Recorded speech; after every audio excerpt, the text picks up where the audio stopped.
दोस्तों, आपको भी बचपन में एक ना एक बार मधुमक्खी ने जरूर ही काटा होगा।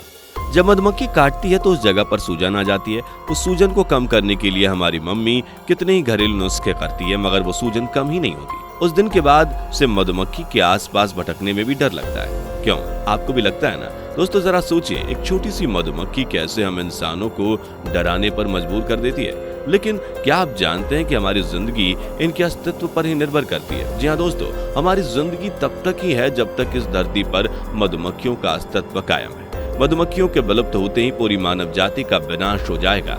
कैसे, चलिए बताते हैं। अगर आपको भी ये जानना है कि कैसे मधुमक्खियों की जिंदगी पर ही हमारा जीवन निर्भर करता है, तो दोस्तों वीडियो को पूरा जरूर देखिएगा। वीडियो आपके बहुत काम की है। वीडियो पसंद आ जाए तो लाइक और शेयर करना मत भूलिएगा। साथ ही मधुमक्खियों का पूरा जीवन चक्र भी हम आपको बताने वाले हैं। चलिए दोस्तों, वीडियो शुरू करते हैं। दोस्तों, जैसा कि आप सभी जानते हैं कि हमें शहद मधुमक्खी से ही मिलता है। ये शहद मधुमक्खियां फूलों के रस से बनाती हैं। दोस्तों, आपको ये बता दें कि मधुमक्खियां एक छत्ते में रहती हैं। एक साथ करीब 20,000 से 80,000 मधुमक्खियां रहती हैं। मधुमक्खियों के छत्ते को हाइव कहा जाता है। इस हाइव में एक रानी मधुमक्खी होती है, सैकड़ों ड्रोन होते हैं, उसके बाद आते हैं वर्कर बी। आपको बता दें कि एक हाइव में रानी मधुमक्खी जब तक है तब तक वह हाइव सुरक्षित रहता है। रानी मधुमक्खी के खत्म होते ही सभी मधुमक्खियां इधर उधर हो जाती हैं और छत्ता टूट जाता है। दोस्तों, मधुमक्खियों के इस हाइव में सिर्फ रानी मधुमक्खी ही अंडे देकर बच्चे पैदा करती हैं। एक रानी मधुमक्खी एक दिन में करीब 2000 से ज्यादा अंडे दे सकती है। रानी मधुमक्खी के साथ ड्रोन जो नर होते हैं वह मिलाप करते हैं और तब जाकर रानी मधुमक्खी अंडे देती है। रानी मधुमक्खी के अलावा जितने भी वर्कर बीज होती हैं वह भी सभी मादा होती है, मगर वह अंडे नहीं दे सकती क्योंकि वह अंडे देने के लिए सक्षम नहीं होती। रानी मधुमक्खी के अंडे को सुरक्षित रखना और हिफाजत करना वर्कर बीज का काम होता है। इसके अलावा फूलों में से रस निकाल कर लाने का काम भी वर्कर्स बीज ही करती हैं। दोस्तों, आपको बता दें कि रानी मधुमक्खी, ड्रोन और वर्कर बीज एक दूसरे में आकार में अलग अलग होते हैं। ड्रोन रानी मधुमक्खी के मुकाबले साइज में बड़े और मजबूत होते हैं। इसके अलावा वर्कर बीज साइज में सबसे छोटी होती हैं। चलिए आपको एक एक करके रानी मधुमक्खी, ड्रोन और वर्कर बीज के बारे में बताते हैं। ड्रोन, दोस्तों, क्या आप जानते हैं कि एक ड्रोन कभी डंक नहीं मारते क्योंकि उनमें डंक मारने की क्षमता नहीं होती है। इनका मुख्य काम रानी के साथ संभोग करना होता है। वैसे आपको बता दें कि एक नर यानी कि ड्रोन मधुमक्खी एक बार संभोग करने के बाद ही मर जाता है। ड्रोन की जिंदगी सिर्फ 57 दिनों की होती है। सर्दियों में इन ड्रोन की संख्या लगभग ना के बराबर हो जाती है। जब इन नई रानी हाइव में ठीक ढंग से अंडे देना शुरू कर देती है तब हाइव में इन ड्रोन की जरूरत नहीं पड़ती।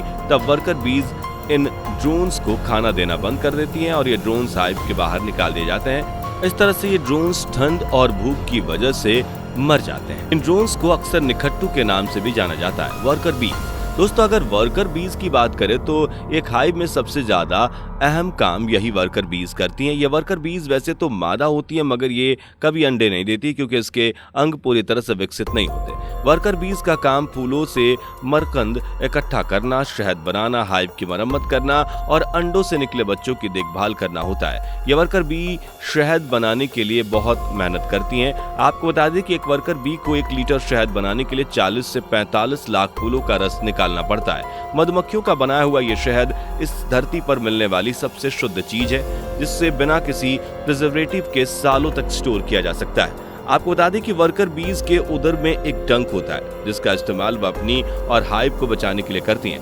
मगर आपको जानकर हैरानी होगी कि वर्कर बीज जब अपने डंक का इस्तेमाल कर लेती हैं तो उसके तुरंत बाद ही वह मर जाती हैं। इसलिए ये वर्कर बीज मधुमक्खियां बहुत जरूरत पड़ने पर ही डंक का इस्तेमाल करती हैं। दोस्तों, ये मधुमक्खियां एनिमल किंगडम में एक अहम भूमिका निभाती हैं और कुछ वैज्ञानिक मानते हैं कि अगर इस धरती से मधुमक्खियों का नामो निशान मिट गया तो इंसानों के लिए भी जीवन जीना मुश्किल हो जाएगा, क्योंकि फसलों में होने वाली 80% पॉलिनेशन मधुमक्खियों का ही किया धरा है। और अगर मधुमक्खियों का अस्तित्व ही नहीं रहा तो फिर फसलों का पॉलिनेशन ही नहीं होगा, जिससे इस धरती पर अकाल पड़ जाएगा और मानव जाति खतरे में पड़ जाएगी। अब चलिए दोस्तों, आपको मधुमक्खी के जीवन चक्र के बारे में बताते हैं। मधुमक्खी के जीवन चक्र में 4 मुख्य चरण होते हैं। इसमें पहली स्टेज रानी मधुमक्खी के द्वारा अंडे देना और दूसरे स्टेज पर अंडे से लार्वा बनना, तीसरे स्टेज पर लार्वे को प्यूपा बनना और आखिरी में उस प्यूपा से ही रानी मधुमक्खी, ड्रोन्स और वर्कर बीज का बनना। एक मधुमक्खी का अंडा एक चावल के दाने जितना बड़ा होता है और इसी आकार का दिखाई भी देता है। रानी मधुमक्खी 2 तरह के अंडे देती है, जिनमें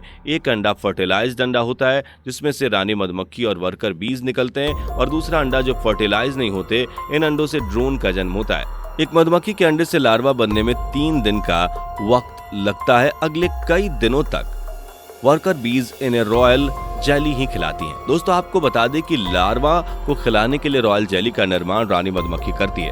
अंडे देने के 6 दिन बाद जब इन लार्वा को ध्यान से देखा जाता है तो इनमें फर्क साफ दिखता है। अब ये लार्वा रानी मधुमक्खी, वर्कर बी और ड्रोन में डिवाइड हो जाते हैं। जैसे ही रानी मधुमक्खी के लार्वा को पता चलता है तो उसके बाद सिर्फ रानी मधुमक्खी को ही रॉयल जेली खिलाया जाता है। लार्वे के अच्छे खान पान की वजह से 5 दिन में ही ये लार्वे 70 गुना बड़े हो जाते हैं। लार्वे के बाद तीसरी स्टेज पर आती है प्यूपा बनने की। आपको बता दें कि एक रानी मधुमक्खी के लार्वा को प्यूपा बनने में 7 से 5 दिन का समय लगता है।